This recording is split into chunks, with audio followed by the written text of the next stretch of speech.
pais biológicos, também tem pais que têm filhos do coração, que nasceram do coração, que não nasceram da sua genética, mas talvez foram adotados, talvez veio num casamento, talvez são genros e noras que recebemos como filhos, são filhos também. E Deus, ele nos ajuda, para a gente ter condição de ajudar. Acabei de falar isso para o irmão Ronaldo quando eu cheguei. Que Deus nos dê essa capacidade. Os filhos podem ser velho, mas às vezes uma palavra do pai pode mudar tudo. Aleluia. E Deus muitas vezes nos usa para fazer isso. Para direcionar a vida do filho. Mas é barbado, é velho. Mas é assim mesmo. Deus nos usa. Aleluia. Então que Deus nos ajude, Deus dê sabedoria aos pais presentes. Deus abençoe a cada um no nome de Jesus. E você continue sendo uma bênção para a sua família. Pai, meus irmãos, ele tem três bases. Pode ser muito mais, mas tem 3 bases que não pode faltar. Pai, ele é o protetor. Ele protege a casa. Ele cuida da sua família. Ele que dá segurança, ele provê segurança. Porque uma família onde tem só mulher cuidando do filho, qualquer um pode chegar lá e entrar, né? Ou tentar, né? Mas quando tem um homem, ele já pensa, olha, eu tenho que passar por aquele homem. Então lá está a proteção. E não é só isso, né? Ele vê proteção em muita coisa.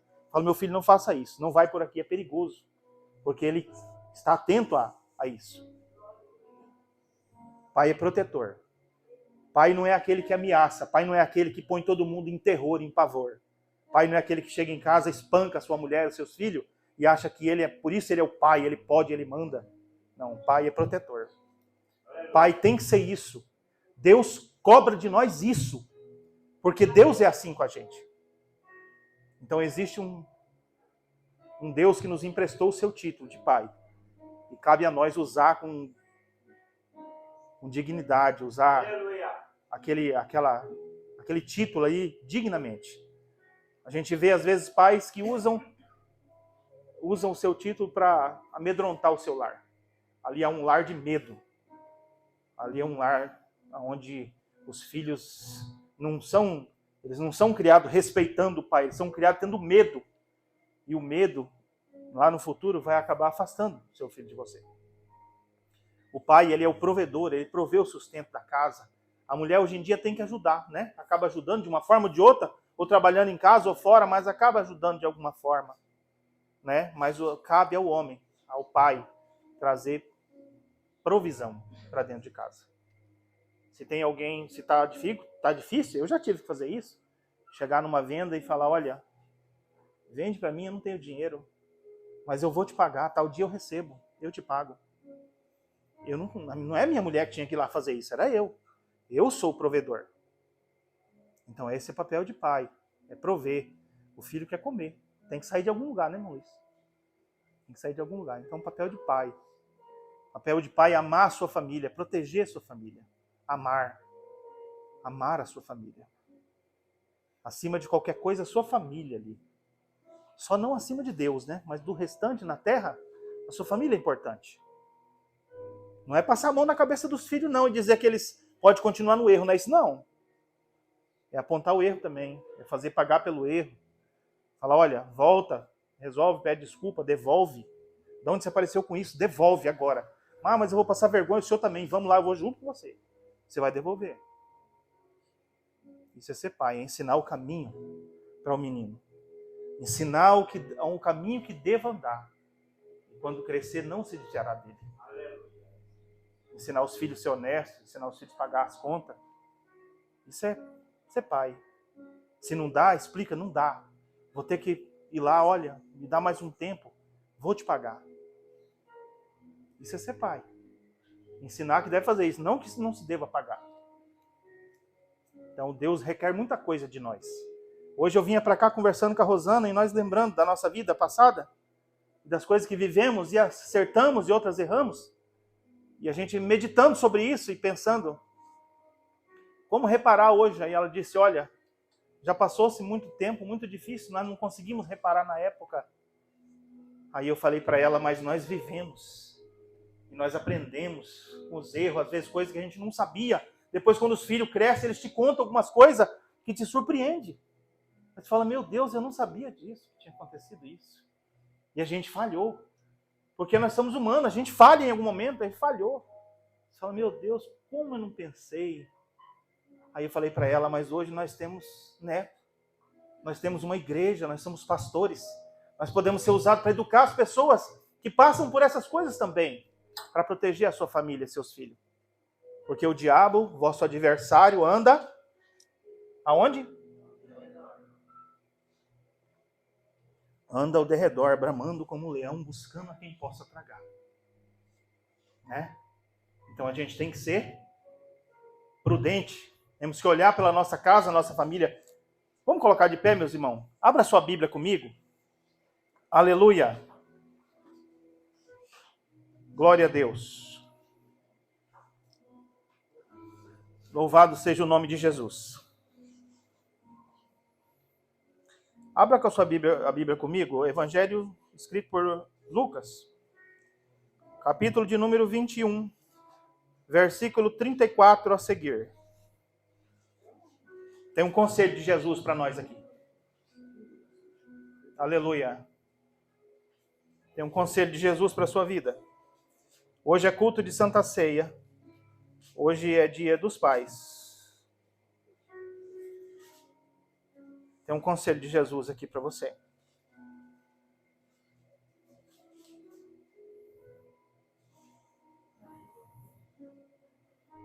Diz assim a palavra de Deus. Todos encontraram? 21:34 de Lucas. Diz assim: E olhai por vós, para que não aconteça que o vosso coração se carregue de glutonaria, de embriaguez e dos cuidados da vida, e venha sobre vós de improviso aquele dia. Porque virá como um laço sobre todos os que habitam na face de toda a terra. Vigiai, pois, em todo o tempo, orando para que sejais havidos dignos de evitar todas essas coisas que hão de acontecer e de estar em pé diante do Filho do Homem. Glória ao nome de Jesus. Curve a sua cabeça. Louvado seja o nome de Jesus.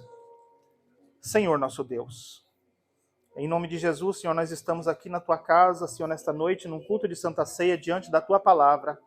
O Teu Espírito Santo está presente, Senhor, porque estamos reunidos aqui em muitos. Deus Todo-Poderoso, e a Tua palavra diz que 2 ou 3 já serve para o Senhor estar presente. Deus Todo-Poderoso, o Senhor está aqui. O Senhor que sonda a minha vida e o meu coração e conhece a vida de cada um dos irmãos que aqui estão. Deus Todo-Poderoso, nos abençoe e nos ajude a andar no Teu caminho e na luz da Tua palavra. Fale conosco, Senhor, nesta noite. Mude a nossa vida, Senhor. Abençoa-nos. É o que eu te peço no nome de Jesus. Amém. Glória a Deus. Podeis assentar.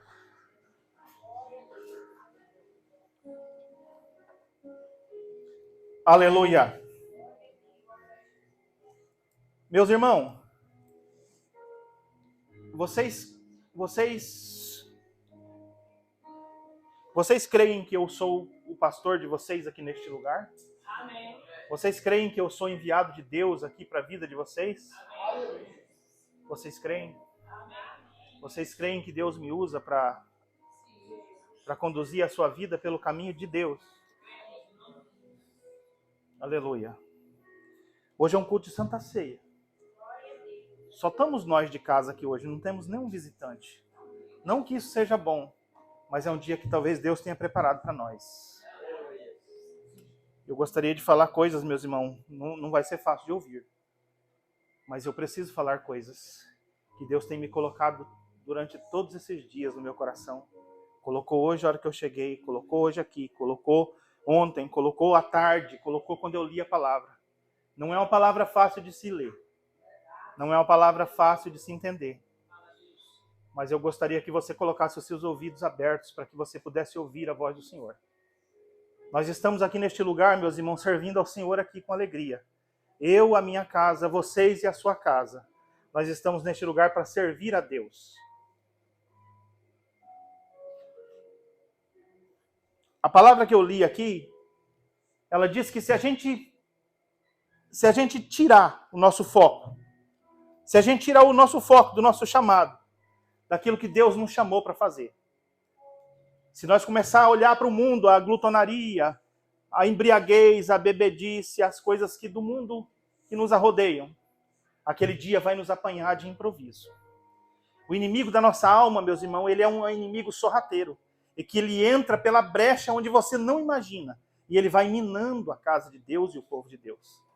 Nós temos que ficar com nossos olhos atentos e vigilantes. Orai e vigiai. Orai e vigiai. Porque se a gente não fizer isso, se a gente não dá conta de Deus da nossa vida, se a gente começar a olhar um para os outros, meus irmãos, se eu começar a olhar o defeito do irmão Luiz, se eu começar a olhar o defeito do Eulício, a Bíblia diz assim, se eu ver o defeito do Eulício, o que eu tenho que fazer? O que eu tenho que fazer? Eu tenho ensinado a palavra de Deus aqui há 6 anos, vai fazer agora. Se eu ver um defeito do Eulício, o que eu tenho que fazer? Eu tenho que chegar no Eulício. A Bíblia diz assim, ó, chega no Eulício, você. Chega no Eulício e chama, Eulício, você tem um defeito, meu irmão. Está acontecendo isso na sua vida. Se ajeita. A Bíblia diz assim, se o Eulício me ouvir, eu ganhei um amigo. Eu ganhei um amigo e um servo de Deus. Se ele não me ouvir, eu chamo o irmão Luiz. Irmão Luiz, vamos falar com o Eulício? O Eulício não está acreditando na minha palavra, que ele está errado. Então, chamo eu e o irmão, e nós vamos conversar com o Eulício. Se o Eulício não ouvir, nem eu, nem o irmão, eu chamo a igreja inteira. Irmão Eulício, faça isso. A Bíblia diz que isso é para curar. Aleluia. É para trazer remédio. Glória. Agora, se eu chegar e dizer assim, irmão Eulício, você errou. Não, aí eu não digo. Aí eu digo assim, irmão Luiz, o Eulício errou. Aí eu digo, irmã Marleninha, o Eulício errou. Irmão, o Eulício errou. Irmão, o Eulício errou. O que eu estou fazendo? Eu estou dando lugar para o diabo. Eu estou dando lugar para o diabo. Porque é desse jeito que ele age. Ele entra dessa forma sorrateira. A gente não percebe. Parece que tá tudo bem. Eu não fiz nada, eu não falei nada, eu não disse nada. Eu só disse que eu acho. Mas o dizer eu acho. A Bíblia diz que contra servo de Deus, tem uma passagem lá, que contra presbítero não se aceita nem acusação se não tiver testemunho. Contra presbítero não se aceita acusação se não tiver testemunho. Então, meus irmãos, a gente precisa vigiar. É a nossa casa. Aqui é o lugar onde Deus nos colocou para pregar a palavra de Deus. Você serve a Deus com a sua vida, com o seu glória a Deus. Você vem aqui neste lugar para ser abençoado e para abençoar a pessoa. Você não vem aqui para dizer da vida do irmão, se ele está errado, se ele está certo. Existe um juiz no céu. Foi falado aqui hoje também. Existe um juiz no céu. O que o irmão Ademir leu quando você chegou aqui, irmão Ademir? Qual foi o versículo que você leu? Quão bom e quão suave é que os irmãos vivam em união. O que o diabo quer? Matar. Ele quer roubar, matar e destruir. Se a gente não tomar cuidado com isso, talvez para você entender melhor, olha para dentro da sua... Vamos supor que você tem lá, igual eu tenho 4 filhos. Aí eu chego numa reunião de família, aí parece que está tudo bem. Mas aí um filho está brigado com o outro, está de mal com o outro, está falando do outro, está aquilo ali. Aquilo ali é uma união dentro da minha casa? Não é. Deus está presente ali naquilo? Não, Deus não habita onde há confusão. Aí a gente fala, Deus, por que as cadeiras estão vazias? Deus, por que esses lugares estão vazios? Por que tem uma cadeira vazia aqui, outra ali? Por que, Jesus? Nós colocamos essa cadeira aqui. Quando eu coloquei essas cadeiras aqui, eu falei, Senhor, cabe tantas pessoas aqui. Contei assento por assento. Falei, quantas pessoas vão ouvir a tua palavra aqui? Mas o diabo, nosso adversário, meus irmãos, ele é terrível. Ele vem sorrateiramente e começa a minar nossas resistências. Essa semana passada, umas 2 semanas atrás, eu não vou contar aqui o que falaram, mas alguém levantou uma calúnia sobre mim. Alguém levantou uma calúnia sobre mim. Eu falei, meu Deus, que diabo terrível está me atacando agora até no meu trabalho. Cheguei lá, o Fábio fez o que tem que fazer. O Fábio ouviu. E chegou e falou assim, você falou isso, Vladimir? Ele falou, não. Eu falei, então vou falar agora. Vladimir, falaram isso. Aí eu chamei, quem falou? Foi o fulano, chama o fulano aqui. Fulano, você falou isso? Amarelou, tremeu? Falei, foi o fulano que me falou, então chama o fulano também. Espera aí, chama o fulano. Você falou isso? Falei. Por que você falou? Porque foi o fulano que me falou. Então chama o fulano. Até chegar na ponta da linha. Quando chegou na ponta da linha, não, eu não falei, pelo amor de Deus, onde que eu ia falar uma coisa dessa? Nunca falei um negócio desse. Aí, eu disse um negócio parecido, parará, uma coisa que eu acho, então. Aí o seu eu acho virou uma certeza lá na ponta da linha. Então resolve a parada. Me perdoe se alguém se ofendeu aí, se alguém entendeu errado, se eu causei todo esse mal entendido, me desculpa, me perdoe as pessoas ofendidas que eu falei, que eu pus, eu não tenho nem o que dizer. Então é assim que a gente resolve as coisas. A gente chega daquilo que aconteceu e resolve, para Satanás não ficar cirandando no meio das coisas. Eu falei, meu Deus, que coisa terrível. Satanás não cessa de atacar, ataca aqui, ataca ali, ataca em tudo quanto é lugar. Usa pessoas que estão do seu lado ali, te abraçando, pessoas que te conhecem para falar coisas que não existem. Tem um jeito melhor de curar alguém? Chega na pessoa e diz para ela. A Bíblia já deu esse conselho, chega na pessoa e diz para ela. Às vezes, meus irmãos, a gente vem num culto de Santa Ceia, eu sei que vocês não queriam ouvir isso. Às vezes queriam ouvir uma mensagem da gente pular, dar glória a Deus e aleluia. Mas às vezes a gente precisa ouvir isso, porque Deus me colocou neste lugar para mostrar para vocês o caminho. Se fosse o caminho para seguir não é eu, é Ele. Eu também tenho que seguir Ele. Se eu estiver errado em alguma coisa, eu tenho que ajeitar a minha vida e seguir Ele. A mesma palavra que cobra de você, cobra de mim também. Cobra de mim também.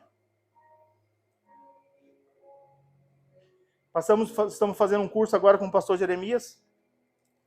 O pastor Jeremias é um grande homem de Deus. Grande homem de Deus. O que eu aprendi nesse curso, irmão, até mandei para vocês, né? Não se aprende. É uma coisa assim, falei, meu Deus, por que eu não aprendi isso antes na minha vida? Porque eu perdi tanto tempo em não saber dessas verdades. E a palavra de Deus é um farol, né? E ela foca ali na sua vida e ela mostra tudo o que você está fazendo. Você fala, meu Deus, eu achei que eu estava certo e alguma coisa eu estou errado.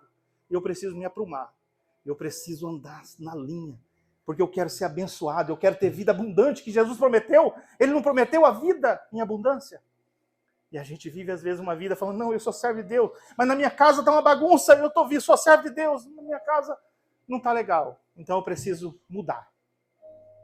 Meus filhos não estão legal, a minha vida não está legal, mas, Senhor, eu dou o dízimo, mas você dá o dízimo em primeiro lugar? Você faz o que tem que ser feito? Deus, eu amo a sua obra, eu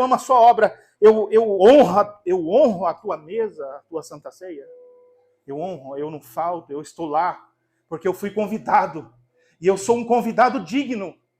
A Bíblia vai contar uma história de uma mesa que foi feita para uma grande ceia.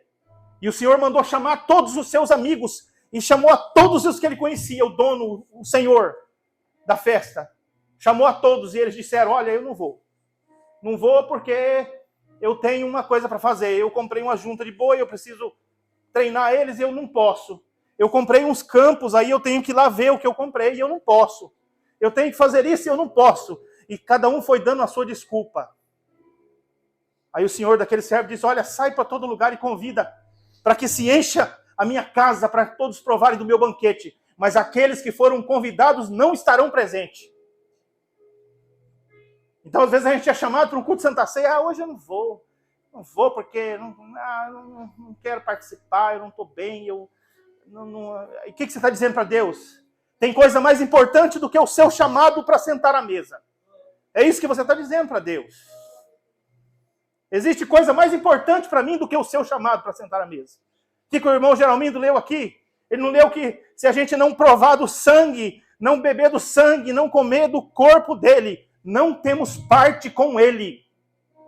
Para a gente ter vida, a gente tem que participar. Então o diabo, ele enfia várias coisas na nossa vida para dizer assim, não participa. Não participa. Uma vez no mês, não participa. Deixa para o mês que vem. Aí já faz 30 dias. Agora já vai, na próxima ceia, já vai fazer 60 dias. Então daqui 60 dias ele põe mais um negocinho ali que você nem está vendo. Para você dizer, eu não vou participar. E aí quando você vê, aquele dia vai te pegar de improviso. Aquele dia vai te pegar de improviso. Aleluia.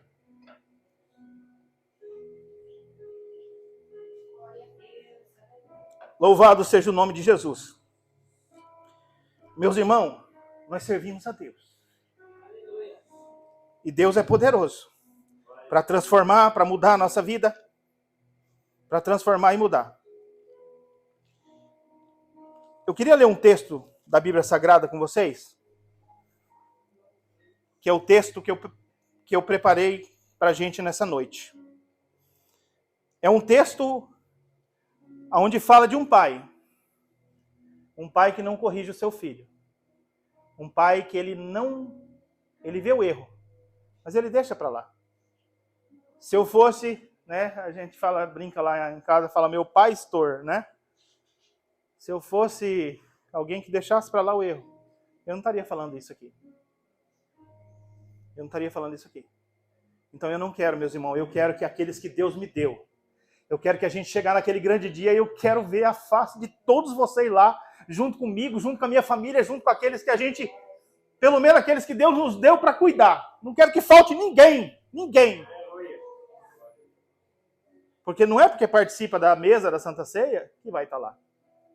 Judas estava na mesa, não estava? Estava na mesa.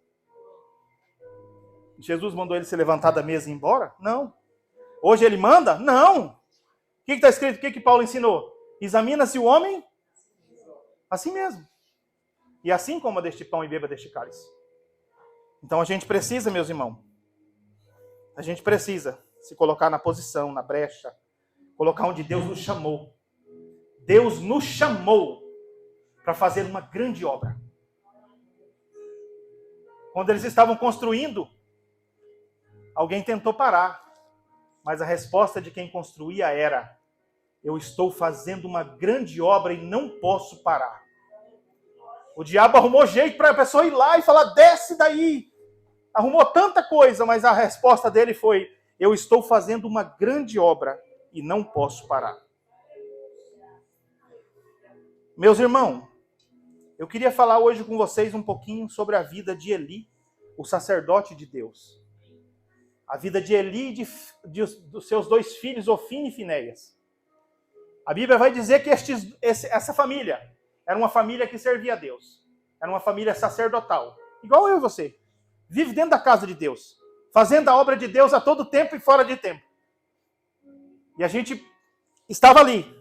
A Bíblia diz que Eli era um sacerdote. Era um homem escolhido por Deus para estar dentro do templo. Para estar dentro da...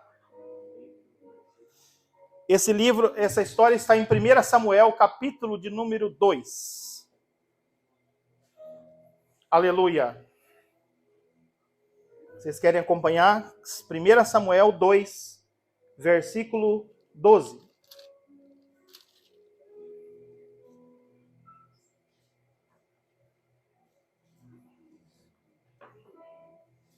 Aleluia. Aleluia. Vamos ler aqui os versículos? Olha lá, 1 Samuel, encontraram? Capítulo 2, versículo 12 a seguir.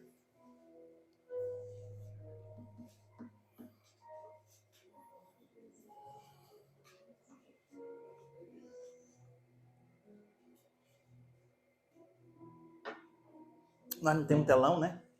Se nós tivesse telão, tá todo mundo vendo ali, né? Mas nós vamos ter, em nome de Jesus. Tem que folhear a Bíblia. Verdade. O telão tá ali, já auxilia, né? Para ver, né? Nós não temos, vamos na Bíblia aí, meus irmãos. 1 Samuel 2:12. Diz assim o versículo 12. Eram, porém, os filhos de Eli, filhos de Belial, e não conheciam o Senhor. Versículo 17. Era, pois, muito grande o pecado desses jovens perante o Senhor, porquanto os homens desprezavam a oferta do Senhor. Versículo 22. Era, porém, Eli, já muito velho, e ouvia tudo quanto seus filhos faziam, e todo Israel, e de como se deitava com as mulheres que em bando se ajuntavam à porta da tenda da congregação. E disse-lhe, pois, E disse-lhes: por que fazeis tais coisas? Porque ouço de todo este povo os vossos malefícios. Não, filhos meus. Vocês estão acompanhando? Olha, vou ler de novo. Eu vi que vocês não estão conseguindo acompanhar. 22. Era, porém, Eli já muito velho, e ouvia tudo quanto seus filhos faziam, a todo Israel, e de todo como se deitavam com as mulheres que em bandos se ajuntavam à porta da tenda da congregação. E disse-lhe: por que fazeis tais coisas? Porque ouço de todo este povo os vossos malefícios. Não, filhos meus, porque não é boa fama esta que ouço. Fazeis transgredir o povo do Senhor. Glória a Deus. Meus irmãos, esta é uma história do povo de Israel, talvez uma das histórias mais terríveis de se ver. É uma das histórias mais difíceis de se ver. Onde aqui é a história de um pai que não educa bem o seu filho. Onde um pai que não corrige o seu filho, como eu disse que um pai tem que corrigir quando eu comecei este culto. E esse pai, vendo o erro de seus filhos, porque ele era um sacerdote, ele era o sumo sacerdote, era aquele que tem direito a entrar no lugar santíssimo. Vocês lembram do templo? Um véu que separava dali para cá, os sacerdotes podiam entrar, daqui para cá, somente o sumo sacerdote podia chegar até a presença da arca do Senhor, que representava a presença de Deus. Uma arca toda feita de ouro, com 2 querubins, um de frente para o outro, e ali dentro tinha a tábua da lei, escrita pelo dedo de Deus, e tinha o cajado de Arão e o maná. E aquilo representava a poderosa presença de Deus. Somente o sacerdote podia entrar até depois daquele véu, somente o sumo sacerdote. E Eli era um sumo sacerdote. Os seus filhos, Ofni e Finéias, sacerdotes da casa de Deus, mas cometiam todo tipo de pecado. Pecado como esse que eu li aqui para vocês. Pecados horríveis de se falar até hoje em dia. Pecados terríveis. E aí a Bíblia diz que Eli sabia desses pecados, que ele ouvia o povo dizer sobre esses pecados, mas ele corrigiu os seus filhos brandamente. E ele disse para os seus filhos dessa forma: ó, filhos meus, o que é isso que eu ouço de vocês? Por que vocês fazem essas coisas? E quanto Eli devia ter corrigido os seus filhos duramente, deveria ter tirado eles do cargo de sacerdote, porque eles não tinham condição moral para fazer isto. Então, para estar naquela posição, na posição de servo de Deus, ali na posição de ser chamado para trabalhar dentro do templo, você precisa você ter condição moral para fazer isso. Não é o que as pessoas veem em você, é o que aquele que tudo vê encontra na sua vida. Aquele que vê todas as coisas, que sabe o oculto e o escondido. Para mim, saber o que você faz na sua casa, no seu trabalho, é um problema, eu não sei, mas também não quero saber. O que eu quero saber é que você mude de vida, que você ande para o céu, que você caminhe para Deus. Isso sim. Mas aquele que vê todas as coisas, ele faz uma leitura da nossa vida, para ver se a gente tem condição de estar diante dele, fazendo o trabalho dele, e a gente se achar digno disso, de servir a Deus com sinceridade. Falando em sinceridade, esse dia alguém me perguntou: como anda a igreja do assentamento? Eu falei: vai bem, pastor, vai muito bem. Os irmãos lá têm sinceridade. Quando eles erram, eles chegam em mim e dizem: eu errei, pastor. Quando não erra, está tudo bem. Então isso traz harmonia para dentro da casa. Isso traz sinceridade. Aí eles falaram: verdade, pastor. Toda vez que eu vou lá, eu sinto a presença de Deus naquele lugar. A nossa igreja pode ser simples, pode ser de madeira. Pode estar aqui no meio do nada, né? Mas a gente aqui sente a presença de Deus. Que é o importante. Não adianta você estar numa igreja enorme e Deus não está lá. Então a Bíblia diz que Ofni e Finéias faziam tudo que era errado aos olhos de Deus. E Deus queria punir aqueles dois lá. E a Bíblia disse que essa lição ela nos ensina algumas coisas, meus irmãos, que a gente tem por certo. A gente tem por certo. A Bíblia vai dizer aqui, ó, que Eli tinha uma promessa de Deus. Mas você já ouviu aquelas pessoas que dizem que tem promessa de Deus? Eu tenho uma promessa e ela vai se cumprir. Vai se cumprir. Mas você tem que estar na presença de Deus. Você tem que estar consertado diante de Deus para aquilo acontecer na sua vida. Você tem que querer andar na presença de Deus. Não adianta você falar: eu quero a promessa, eu quero só a bênção, mas o abençoador, não preciso. não precisa estar na casa. Esse dia o pastor falou uma coisa que a pessoa diz assim, eu não quero estar na casa. Se você pegar o seu braço, nós não somos membro um dos outros? Não somos membro do corpo de Cristo? Se você pegar o seu braço, arrancar ele e jogar ele fora, o que vai acontecer com ele? O que acontece com o braço? Quer falar tudo? Se você arrancar o braço e jogar fora, acontece o quê? Apodrece. Enche de bicho, de larva, né? Vai cheirar mal, vai virar carniça, porque você está desligado do corpo. Enquanto você está ligado no corpo, tudo vai dar certo. Tudo vai bem enquanto está ligado no corpo. A gente não pode desligar. Ofine e Finéias estavam totalmente desligados do corpo. Estavam aqui. Estavam no meio da igreja, da congregação. Mas não estavam ligados com o corpo. Não estavam ligados com a cabeça. Não estavam ligados com os membros, como Jesus disse que tem que ser. Ligado um no outro. Não estava. Então a Bíblia vai dizer que aqueles dois homens, eles cometeram tanta coisa que ficou diante de Deus e começou a cheirar mal. E Deus, olha só, olha o que está escrito no versículo de número 30. Porque quando aconteceu tudo isso, vocês lembram que Eli era pai de coração de Samuel, né? Samuel foi deixado no templo para ser. Vocês lembram da história? Ana e Eucana não tinham filhos, fizeram promessa, Deus usou Eli, o sacerdote, para abençoar a vida daquele casal, dizendo, vocês vão ter filho. No tempo certo você vai segurar o menino. E aí ela foi lá e falou assim, se Deus me der esse presente, eu vou entregar. Eu vou consagrar, eu vou entregar na casa de Deus para ser criado pelo sacerdote. Fez isso no tempo certo, o menino desmamou, levou lá o menino para ser cuidado por Eli. E Samuel foi criado por Eli. Era o filho do coração de Eli. Não era filho do sangue, mas era filho de coração. Foi criado ali dentro do templo, desde pequeno com ele. E aí Deus sempre tem que usar alguém. Aí Deus não estava podendo usar Eli, porque Eli estava envolvido naquele pecado dos filhos. E Deus estava irado com Eli, porque Eli não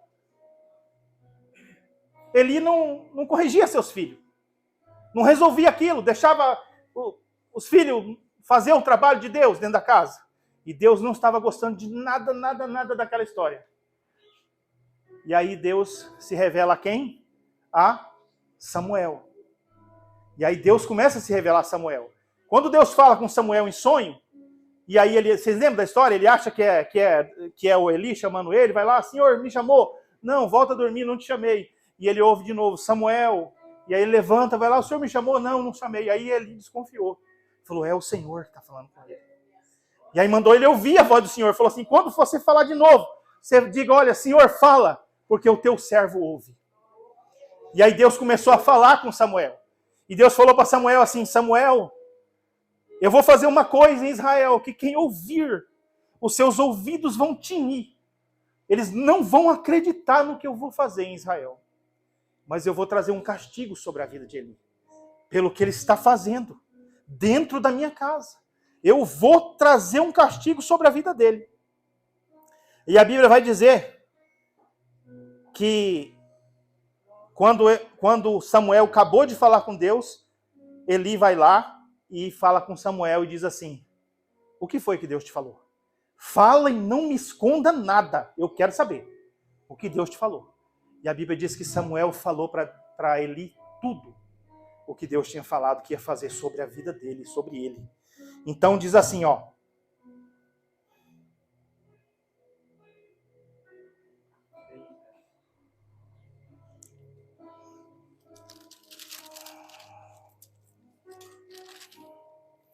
Aleluia.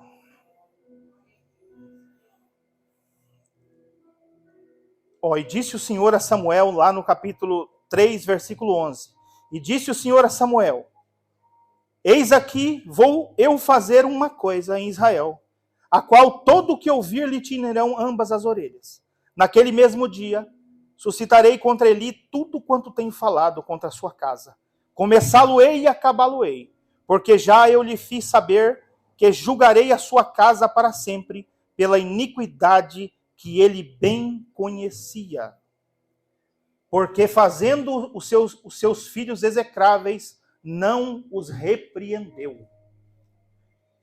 Ele disse assim, ó, as iniquidades que ele bem conhecia. Então Deus, ele não estava julgando Eli por uma coisa que ele não sabia o que ele estava fazendo. Ele estava julgando Eli pelo que ele tinha feito, sabia o que era, não resolveu. Só que quando, antes de Samuel falar isso para Eli, Deus também tinha enviado um profeta. Deus tinha enviado um profeta e disse para Eli, no capítulo 2, no versículo 30, ele disse assim, porquanto, olha o profeta sendo usado por Deus para falar na cara de Eli o que estava acontecendo. Diz assim, portanto, diz o Senhor Deus de Israel, na verdade tinha dito eu, que a tua casa e a casa de teu pai andariam diante de mim perpetuamente. Porém agora, diz o Senhor, longe de mim tal coisa, porque os que me honram, honrarei. Porém os que me desprezam serão envelhecidos. Aí tem gente que vem e diz assim, irmã Marleninha, que a promessa de Deus tem que se cumprir na minha vida. Tinha uma promessa de Deus na vida de Eli. Olha Deus falando para Eli, talvez você não tenha entendido muito bem. Portanto, diz o Senhor Deus de Israel, na verdade tinha dito eu, que a tua casa e a casa de teu pai, olha só, era uma promessa de Deus para a vida de Eli. Tinha dito eu, o Senhor,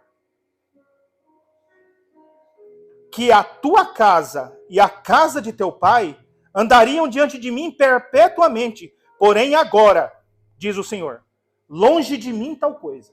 Quer dizer, a promessa que eu tinha te feito, acabou. Longe de mim tal coisa, porque os que me honram, honrarei. Os que me honram, honrarei. Somos servos de Deus, meus irmãos. Nós precisamos honrar a Deus. Quando Deus traz esse juízo sobre os seus filhos, sobre a vida do sacerdote Eli, de Ofni e Finéias, é um juízo terrível. A Bíblia vai dizer o seguinte, uma outra coisa que a gente às vezes vê dentro da igreja e acha que Deus está presente. Olha só a situação que Deus permitiu acontecer. A Bíblia vai dizer que o povo de Israel estava em guerra com os filisteus. E a Bíblia vai dizer que Israel estava perdendo a guerra para os filisteus. E o povo de Israel, lá no campo de batalha, falou assim, se a arca da aliança, que é a presença de Deus, a arca da aliança, que está lá com Eli e Ofni e Finéias, a arca que está lá, se ela estiver aqui, no campo de batalha, certamente venceremos. Aí eles tiveram uma ideia, irmão Geralmino. Falou, vamos mandar um mensageiro lá falar para eles trazer a arca. Mas ele estava na direção de Deus? Não. O sacerdote Ofni e Finéias estavam na direção de Deus? Não. Por quê? Porque não corrige. Porque não fala a verdade.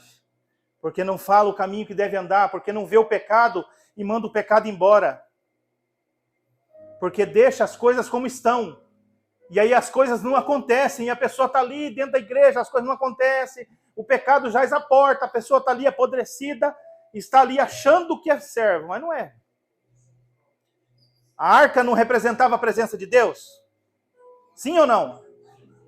Então, quando ela chegasse a arca, não tem nada a ver com Ofni e Finéias, nem tem nada a ver com Eli. Então, se ela chegar aqui, provavelmente nós vamos vencer a guerra. Sabe o que aconteceu quando a arca chegou lá? Olha só, está escrito no capítulo 4, versículo 5. E sucedeu que, vindo a arca do concerto do Senhor ao arraial, olha só, para começar a arca nem devia ter saído, né? Da tenda da congregação. E sucedeu que, vindo a arca do concerto do Senhor ao arraial, todo Israel jubilou com grande júbilo, até que a terra estremeceu. O barulho de glória a Deus e aleluia foi tão forte, que a Bíblia diz que a terra estremeceu. Estremeceu com a presença da arca ali, que o povo pulou e gritou glória a Deus e começaram a exaltar o nome de Deus por causa da presença da arca da aliança. Deus estava lá? Deus estava lá ou não?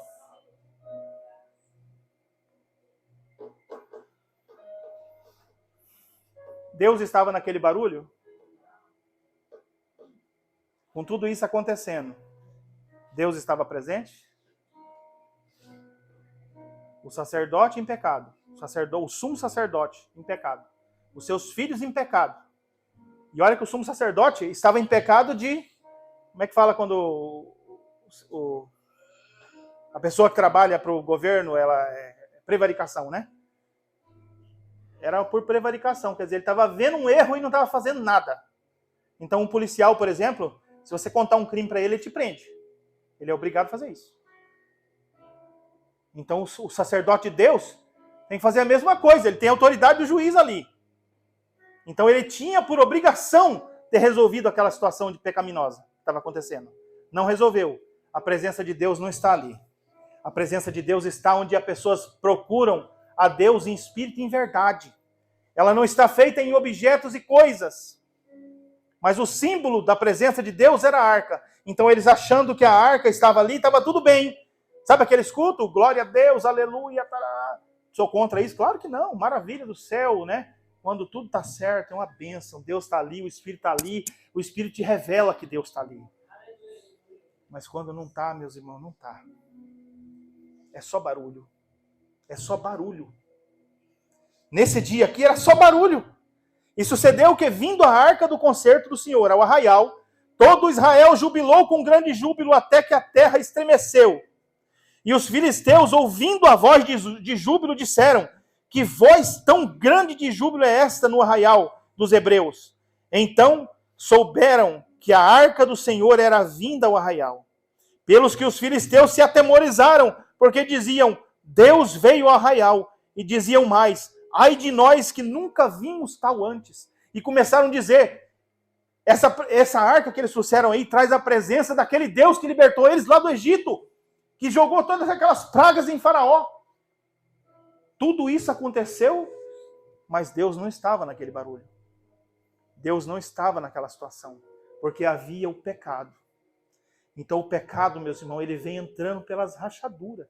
Ele vem entrando por onde você deixou uma porta aberta, ele deixou uma janela aberta, deixou algo para ele entrar na sua vida. E o diabo, ele vem e traz com ele o lixo dele. Ele traz o lixo. E atrás do lixo vem, como diz o meu pastor lá, vem o quê? Barata, formiga, rato, um bando de coisa que ele traz para a nossa vida. Se a gente deixar ele entrar em nós, deixar ele entrar na nossa casa, deixar ele entrar na nossa história. E a Bíblia vai dizer que aquele povo, naquele dia, tiveram a maior derrota da história. A Bíblia vai dizer que os filisteus invadiram sobre eles, botaram o exército de Israel para correr, tomaram a arca do concerto e levaram embora. E somente escapou alguém que foi correndo para Eli dizer assim. Vai dizer assim para Eli: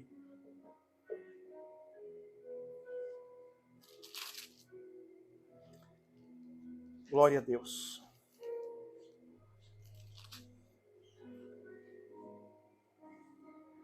A Bíblia vai dizer que quando escapou um dessa guerra, dessa batalha, eles chegaram lá e disseram assim para Eli: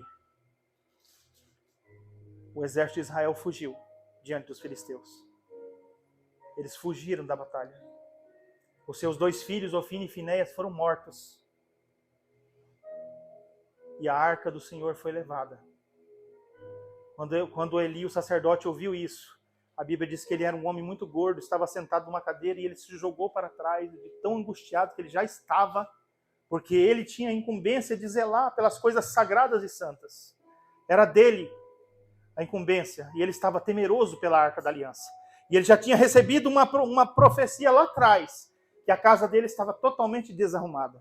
E que se ele, né, em outras palavras, se você bem sabe do seu pecado, como ele foi falado para Samuel falar para ele, você bem conhece o pecado. Então ele podia ter tido uma outra opção, ele podia ter arrumado tudo. O nosso Deus é um Deus de misericórdia. O Deus nosso é de misericórdia. Quando Deus nos traz à mesa para participar com Ele, é porque Ele tem misericórdia de nossa vida. É para isso que nós chegamos diante da mesa, é por isso que a gente lê a passagem de Paulo, dizendo que examina o homem a si mesmo. É para você, nessas horas, você olhar para ver se por uma rachadura, por uma porta que você abriu, por uma janela, o diabo não entrou na sua vida e trouxe lixo para dentro. Para ver se ele não trouxe maldição para a sua vida. Para ver se ele não trouxe porcaria que existe lá fora para contaminar o seu ser. Para Deus falar, para você não ter...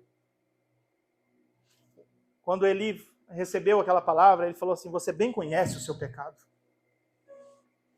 E por causa disso, ele ia receber a punição. E quando ele viu aquela situação, aí disse, os seus 2 filhos, Ofni e Finéias, morreram. A arca do Senhor foi tomada. Aquilo que você cuidava a sua vida toda, aquilo que você protegia, foi-se embora. E a Bíblia diz que ele caiu da cadeira, quebrou o pescoço e morreu. E a sua nora, que estava grávida, perto para dar à luz, quando ficou sabendo que o seu marido, seu cunhado, seu sogro morreram, deu à luz na mesma hora e também morreu naquele parto. E o menino que nasceu foi chamado de Icabode, que significa foi-se a glória de Deus. Aquela mulher morrendo, alguém disse, olha, você teve um filho, fica alegre. Aí ela disse Icabode, que significa sem glória. A glória acabou. Foi-se embora a presença. Mas vocês entendem que Deus resolveu aquela situação? Que ali acabou o pecado, acabou aqueles sacerdotes e Deus, ele não precisa de arca, ele não precisa de templo, Deus precisa de um coração sincero, aonde há alguém com um coração sincero, como ele disse para a samaritana, os verdadeiros adoradores adoram o Senhor em espírito e em verdade. Então, quando isso acontece na nossa vida, a gente precisa voltar antes que a consequência chegue até nós. O que está escrito lá, que Jesus falou, olha, quando você for levar a sua oferta no altar, e você se lembrar que o seu irmão tem alguma coisa contra você, não sou eu que estou dizendo, é a autoridade máxima no mundo espiritual, físico, em cima, embaixo, dentro das águas, debaixo da terra, todo joelho se dobra diante dele. Ele falou, se você lembrar, se for dar a sua oferta, me lembrei, o meu irmão tem alguma coisa contra mim. Acerta com o seu irmão. Porque se você não acertar com o seu irmão, pode ser que vocês não andem mais juntos no mesmo caminho, não dê mais como fazer isso. E eu vou te dizer uma coisa, ele vai reclamar para o juiz. O juiz vai chamar o oficial e vai mandar você ser preso, você vai ser encerrado na prisão. E de modo nenhum sairá dali enquanto não pagar o último centavo. Então nós precisamos de conserto na nossa vida. Nós precisamos, se a gente lembra de alguma coisa que fizemos, é a porta aberta, é a brecha, é o lugar onde Satanás está entrando. Fecha aquilo. Resolve, vai lá, fala com a pessoa. Pede perdão, fala, Senhor, olha, não, me perdoa, eu enfiei num negócio errado, fiz o que não devia ter feito, falei o que não devia ter falado. Se você deve para alguém e a pessoa que você deve nunca pagou, vai lá e diz, olha, me perdoe, eu te devia, eu preciso te pagar. Faz isso. Deus te chamou e está tudo certo. Você aceitou Jesus e pronto. Aceitei Jesus e está tudo beleza agora. Agora o que eu tinha de dívida para trás não pago mais. Sou nova criatura daqui para frente. Sou nova criatura daqui para frente. Eu matei, roubei e agora a justiça que fica me procurando lá que nunca vai me achar, porque agora eu sou nova criatura, tenho um novo nome. Não, vai lá e diz, olha, fui eu. Eu preciso acertar. Eu preciso, agora eu sei que existe um Deus que tudo vê. E um Deus que teve misericórdia, mesmo eu sendo pecador, se ele tivesse feito essa oração, Senhor, me ajude, eu preciso mudar isso. Os meus filhos pecaram, eu errei. Mas ele não foi um pai, assim, esse pai, para fazer isso. Ele colocou em primeiro lugar, talvez, a sua posição. O que as pessoas vão pensar de mim? Eu sou o sumo sacerdote, os meus filhos sacerdote, como que eu vou pegar o meu filho e vou disciplinar ele? Ele não pode mais trabalhar na casa de Deus, ele quiser fica sentado no banco. Mas por causa dessa vergonha, ele perdeu tudo que Deus tinha lhe dado. E até a promessa que Deus tinha feito de abençoar a casa dele, do seu pai e dele, se perdeu ali, por causa do pecado. Meus irmãos, eu e vocês somos servos de Deus. Nós servimos a Deus neste lugar, neste assentamento. Nós juntos aqui. Se temos alguma coisa errada, se você quer dizer alguma coisa, fala, pastor, eu tenho uma coisa escondida que eu nunca falei para ninguém, me chama. Em particular, nós vamos conversar. Eu vou te ajudar a você chegar no céu, a você não ser cobrado, porque eu quero que vocês sejam abençoados aqui. Eu quero que essa igreja seja cheia. Mas por que cheia? Porque nós somos a Bíblia aberta, a nossa vida é a Bíblia lida pelos homens. Às vezes a pessoa nunca vai olhar uma palavra dessa e nunca vai ler, mas vai olhar para a sua vida. Você é o vizinho, você é o amigo, você é o funcionário, você é o patrão, você é o colega. Então ele vai ler a palavra de Deus através de sua vida.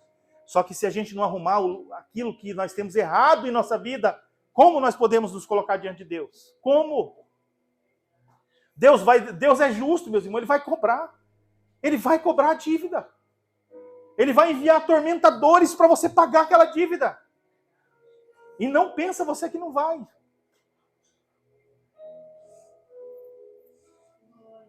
Vamos colocar, meus irmãos, na presença de Deus. Vamos ser sinceros diante de Deus. Se eu sou, se eu tenho erro, vou arrumar, vou consertar, não posso agora, mas eu vou me programar, Deus vai me abençoar, eu vou conseguir, eu vou fazer, eu te ajudo, meu irmão. Nós vamos conversar. Eu não quero você no inferno, eu não quero você perdido, eu não quero você destruído, você e sua casa e a sua família. Não pense que é diferente. O nosso Pai é amoroso, sim, é um Pai amoroso, é um Pai bondoso, é um Pai misericordioso, nos chamou para sentar na mesa com Ele. Mas se nós não nos consertar, se nós não olhar para dentro de nós e dizer, Pai, eu te honro, Pai. Eu te honro, Pai. O Pai não vai poder te honrar. Você tem que honrar o Pai, honrar o Pai. Honrar a igreja, honrar a palavra, honrar a mesa da Santa Ceia, honrar os irmãos, honrar o ministério, honrar a sua família, a sua esposa, o seu marido. Nós precisamos honra. Honra, vivemos numa sociedade onde os valores estão invertidos. Nós precisamos honrar uns aos outros. Nós precisamos estar diante do Senhor. Que o Senhor te abençoe nessa noite, que o Senhor te guarde, que o Senhor te ilumine. Essas palavras, meus irmãos, não são palavras para destruir. São palavras para salvar. Para tirar o pé lá do inferno, meus irmãos, e colocar diante da presença de Deus. Deus teve misericórdia de Nínive, vocês sabem disso, a história de Jonas. Nínive era uma cidade terrível, digna de ser destruída. Deus falou, vou destruir. Mas o arrependimento daquele povo fez Deus mudar de ideia. O arrependimento, ele faz Deus, ele move a mão de Deus. Ele move o seu destino. O arrependimento. Se não houver arrependimento, não adianta. Conversão, Jesus é graça, é maravilhoso, morreu na cruz, derramou o seu sangue, pagou o preço pela minha vida. Mas Ele quer de mim, eu já tenho salvação, mas Ele quer de mim que eu caminhe no caminho dEle, ande no caminho dEle, ande na luz, como Ele na luz está. Aquela vida terrível ficou para trás. Ficou para trás. Então nós temos que deixar para trás, meus irmãos. Resolver as situações mal resolvidas. Fechar as portas para Satanás não entrar em nós. Amém, meus irmãos? Vamos nos colocar de pé, eu quero orar com você, e depois nós já vamos passar para a leitura da Santa Ceia.